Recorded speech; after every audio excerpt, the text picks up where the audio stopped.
చేసుకున్న ఆత్మ బలిదానం ఇవన్నిటి ఫలితంగా అల్టిమేట్ గా తెలంగాణ రాష్ట్రం వచ్చింది మీకు తెలుసు.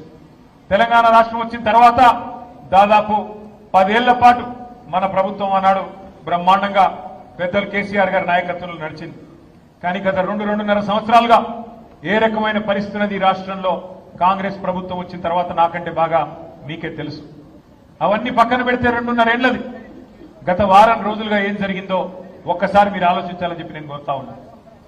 ఒక ఆడ కూతురికి అన్యాయం జరిగితే, ఒక మైనర్ బాలికకి అన్యాయం జరిగితే ఈ రాష్ట్రంలో ఉన్న ప్రభుత్వం మీద దున్నపోతు మీద వానబడ్డట్టు కూడా కాలే. ఒక మైనర్ అమ్మాయికి అన్యాయం జరిగితే ఎవరు ముందుకు రాలే. ఇటు కాంగ్రెస్ నోరు మూసుకున్నది, అటు చేసిన వాళ్ళు తప్పు చేసిన వాళ్ళు బీజేపీ వాళ్ళు కాబట్టి వాళ్ళు కూడా నోరు మూసుకుని ఉన్నారు. కొట్లాడింది ఎవరు? కొట్లాడింది ఎవరు? నిలబడ్డది ఎవరు?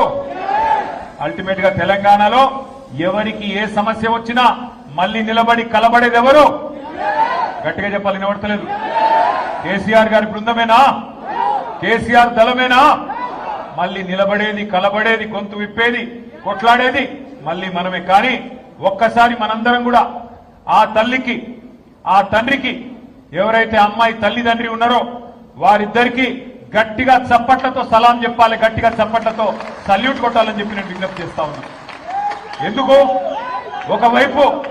ఒకవైపు కేంద్ర హోంశాఖ మంత్రి, మరొక వైపు రాష్ట్ర ముఖ్యమంత్రి, ఇద్దరు పవర్ఫుల్ పోస్టుల్లో ఉన్న ఆ తల్లి ఆ తండ్రి అదరలేదు బెదరలేదు.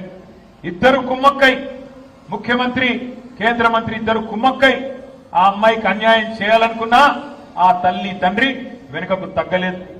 కామాంధుడి చేతిలో విలవిలలాడిన అమ్మాయికి న్యాయం చేయాలని చెప్పి ఆ తల్లి తండ్రి చేసిన పోరాటం, దానికి అండగా మన బీఆర్ఎస్ పార్టీ మహిళల నాయకత్వం, మన బీఆర్ఎస్ పార్టీ మహిళా బృందానికి కూడా గట్టిగా చప్పట్లతో మీరు అభినందనలు చెప్పాలా.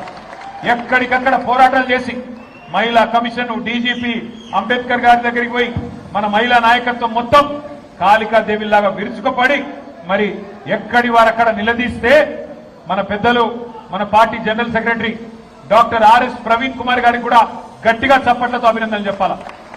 ఆయన ఒక మాజీ ఐపీఎస్ అధికారి, అన్ని విషయాలు తెలిసినవాడు. అందుకే గట్టిగా పోరాటం చేస్తే ఆ అమ్మాయి తరఫున మన బీఆర్ఎస్ శ్రేణులు గాని, మహిళా నాయకులు గాని, విద్యార్థి సంఘాలు గాని, సోషల్ మీడియా వారియర్స్ గాని ఈ పోరాటంతో చివరికి నిన్న మరి ఆయన లొంగిపోయిండో, అరెస్ట్ అయిండో ఆ డ్రామా నడుస్తున్నది. కానీ మొత్తానికి ఇవాళ ఆ అమ్మాయికి కొంత న్యాయం జరిగే పరిస్థితి వచ్చింది.